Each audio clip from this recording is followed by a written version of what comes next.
जय माता दी दोस्तों। शैलपुत्री, ब्रह्मचारिणी, चंद्रघंटा, कुष्मांडा, स्कंद माता, कात्यायनी, कालरात्रि, महागौरी, सिद्धिदात्री। नवरात्रि में माता रानी के 9 रूपों की आराधना की जाती है।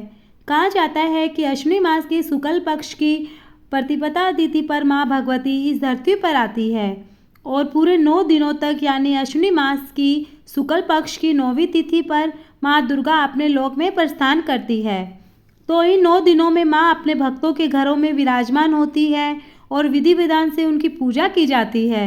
इन 9 दिनों तक भक्त उनकी आराधना करते हैं, उनकी पूजा होती है और अपनी कामना रखते हैं और माँ दुर्गा उनकी सब मनोकामना पूर्ण करती है। देवी भागवत के अनुसार साल भर में 4 नवरात्रि आती है, 2 प्रकट नवरात्रि और 2 गुप्त नवरात्रि। माघ मास की आषाढ़ मास की नवरात्रि को गुप्त नवरात्रि कहते हैं, अश्विनी मास की और चैत्र मास की नवरात्रि को प्रकट नवरात्रि कहते हैं। और आज की वीडियो में जानेंगे कि साल 2025 में अश्विनी मास की नवरात्रि यानी शारदीय नवरात्रि कब से प्रारंभ हो रही है, कब समाप्त हो रही है, व्रत हमें कब प्रारंभ करना है, नवरात्रि व्रत का समापन कब करना है, कलश की स्थापना कब करनी है, नवरात्रि में किस दिन माँ दुर्गा के कौन से रूप की आराधना करें।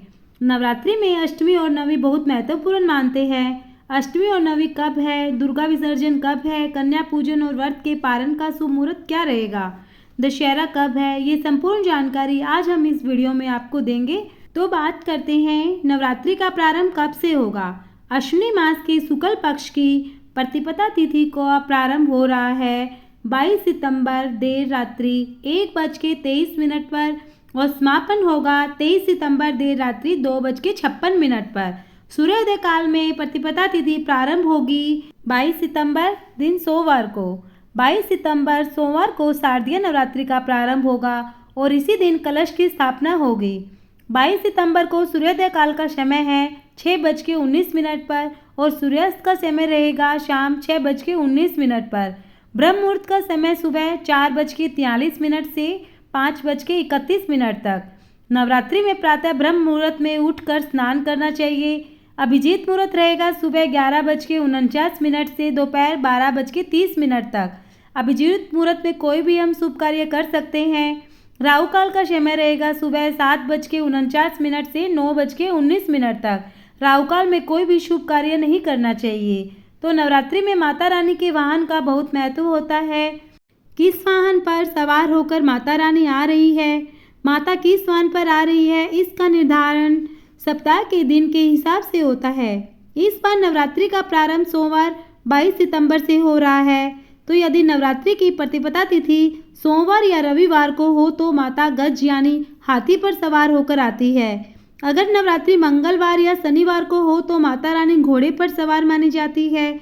यदि प्रतिपदा तिथि गुरुवार या शुक्रवार को हो तो माता रानी डोली या पालकी से आती है। यदि बुधवार को हो तो माता नौका या कश्ती में आती है। सोमवार से नवरात्रि का प्रारंभ हो रहा है तो माता रानी का आगमन होगा हाथी पर। तो हाथी की सवारी पर जब माता रानी आती है तो बहुत शुभ होता है। इससे वर्षा भी अत्यधिक होती है, सुख समृद्धि लेकर आती है, पूरा साल भर सुख समृद्धि रहती है, कष्टों का निवारण होगा, मनोकामना पूर्ण करेगी।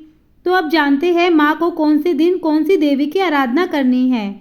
नवरात्रि के पहले दिन यानी 22 सितंबर सोमवार को माता शैलपुत्री की आराधना करनी है। कलश की स्थापना भी इसी दिन करनी है। 23 सितंबर को द्वितीया तिथि है तो उस दिन माँ ब्रह्मचारिणी की आराधना करेंगी। 24 सितंबर को तृतीया तिथि है तो माँ चंद्रघंटा की पूजा करेंगे। 25 सितंबर को भी तृतीया तिथि है। तृतीया तिथि 2 दिन प्राप्त हो रही है। 26 सितंबर को चतुर्थी तिथि है तो माँ कुष्मांडा की पूजा करनी है। 27 सितंबर को पंचमी तिथि है तो इस दिन माता स्कंद माता की पूजा करेंगे। 28 सितंबर को षष्ठी तिथि है तो माता कात्यायनी की पूजा करेंगे।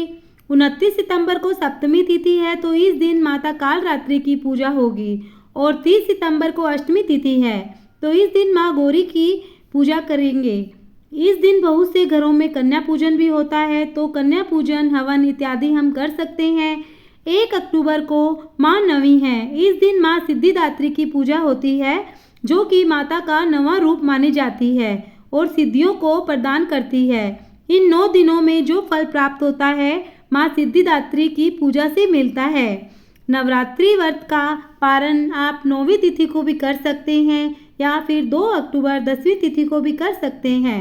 इस दिन दशहरा होता है, दशहरा मनाया जाएगा। इसी दिन माता दुर्गा का विसर्जन भी होगा।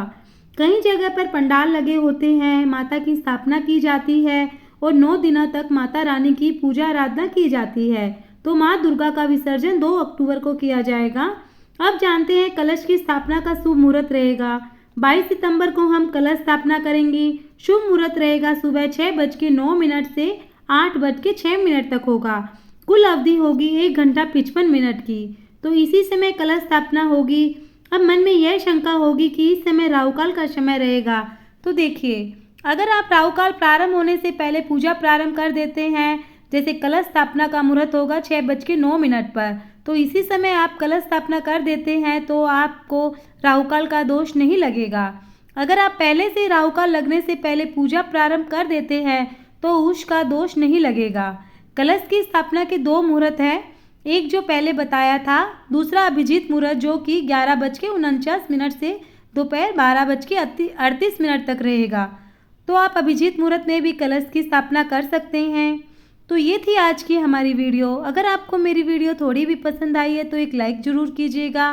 हो सकता है तो आपको लगे तो आप शेयर करना और सब्सक्राइब हमारे चैनल पर पहली बार आए हैं तो ज़रूर कीजिएगा। मिलते हैं हमारी नेक्स्ट वीडियो में। जय माता दी।